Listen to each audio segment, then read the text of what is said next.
जो चुनाव चल रहा है, ये जो दौर चल रहा है, ये जो समय है, ये सिर्फ एक चुनाव को के नजरिए से नहीं देखें, बच्चों के भविष्य के निर्माण का समय है। ये वो दौर है जब आजादी का दौर जब चल रहा था, हर एक दिन भारी पड़ता था, हर एक दिन लड़ाई होती थी, हर एक दिन अपने विचार को मजबूत रखना पड़ता था। ये दौर भी वही चल रहा है, उसी बीच में ये चुनाव भी है। हम लोग को लड़ना किससे है? वैसी ताकतों से लड़ना है जिन्होंने हमको आपको सिर्फ मजदूर और गुलाम समझ रखा है।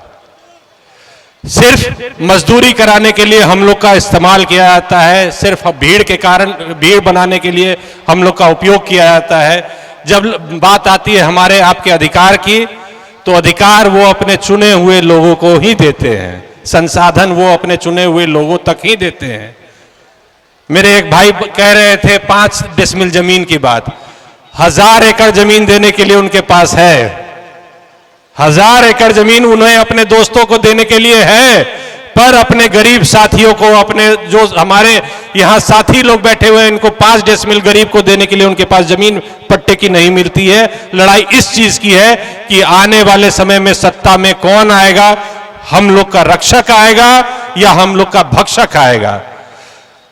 नानपुर, बोखरा, बाजपट्टी, तीनों ब्लॉक बहुत मजबूती से आप लोगों ने एक समय बिताया है हमारे विधायक जी के साथ, और विधायकी से पहले भी आपने उनको सामाजिक जीवन में देखा है। जितना प्रेम 1 लाख उनमें है, जितना अपना तो उनमें है, शायद ही किसी जनप्रतिनिधि में मैंने देखा होगा। मैंने भी बहुत करीब से इनको कई जगह पे देखा है।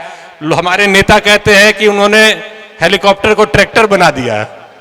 नेता हमारे विधायक जी ने अपने सरकारी आवास को खैरात खाना बना रखा है।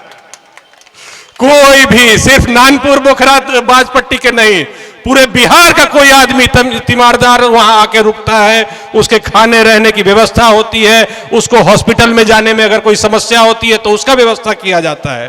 तो ये सब चीज एक बहुत बिरले किसी जनप्रतिनिधि में देखा जाता है। ऐसा जनप्रतिनिधि आप लोग के पास है, और मुझे उम्मीद नहीं, पूरा विश्वास है, जैसे पिछली बार आप लोगों ने एकजुट होकर इस लड़ाई को अपना लड़ाई समझा है, इस बार भी विधायक चुनने के साथ साथ राज्य में अपना सत्ता भी लाने के लिए हम लोग मजबूती से रहेंगे। क्यों? क्योंकि बच्चों के भविष्य की लड़ाई है। आने वाला जो पीढ़ी है, आने वाले जो नस्ल है, उसको उसका अधिकार देने वाला हम लोग को सत्ता में चाहिए। कमाई देने वाला, दवाई देने वाला, रोजगार देने वाला, हम लोग की शिकायत सुनने वाला, ऐसा सरकार चाहिए। नेताजी ने कहा है, तेजस्वी जी ने, कि आते ही हम लोग नौकरियों का एक अंबार लगाएंगे, हर घर में एक सरकारी नौकरी। सोच के देखिए, आज जिस घर में चूल्हा जलना मुश्किल है, शाम का वक्त का रोटी के लिए पूरा दिन मेहनत करता है जो साथी, उस घर में अगर एक वो जिस लायक है, अगर वो ग्रेड 4 लायक है तो ग्रेड 4 लायक उसको नौकरी मिलेगा। उसके घर में जब अर्थ का प्रवाह होगा, जब पैसे की प्रवाह होगी, तो उसके घर में कितनी सुकून आएगी और उसके घर के लोगों का विकास कितना बढ़ेगा, ये सिर्फ एक बार सोच के देखिए। और इसी सोच के साथ आने वाले 11 तारीख को हम लोग को यहाँ पे मुकेश बाबू को तो जिताना ही जिताना है। साथ में दायित्व तो हम लोग का ये भी है कि जितने भी क्षेत्र भर में हमारे रिश्तेदार जहां जहां हैं, उनको फोन करके ये ताकीद कर देना है कि जहां भी वोट गिरे, लालटेन और महागठबंधन के साथियों को ही वोट गिरे। क्योंकि जब तक केंद्र में, राज्य में हमारी सरकार नहीं होगी पटना में, तब तक हम लोग का भविष्य उज्जवल नहीं होगा। और ये लड़ाई हम लोग को अपने भविष्य को उज्जवल करने का है, ना कि अपने आप को। कभी भी मैं हमेशा कहता हूं, बकरी का रक्षा बाघ नहीं करेगा। वो लोग बाघ है, लूट के खाने वाला है हम लोग को। हम लोग के रक्षक, हम लोग को देखने वाला, हम लोग के बीच का ही कोई साथी होगा, हमारे आपके जैसा ही कोई होगा जो हम लोग का रक्षा करेगा, जो हम लोग के भविष्य को बनाएगा, जो हम लोग की खातिरदारी करेगा।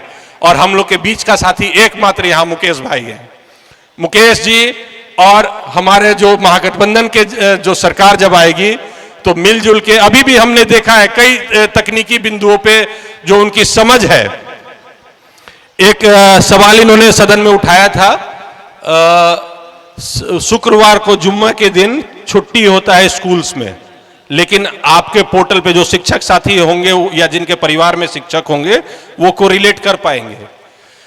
तो जुम्मा को छुट्टी होता था, लेकिन पोर्टल पे उस दिन मतलब कि हाजिरी बनती रहती थी, और संडे को जनरली छुट्टी होता है, लेकिन जितने भी स्कूल्स थे वहां पे लोग हाजिरी बनाने जाते थे, उनकी तनख्वाह रुक जाती थी।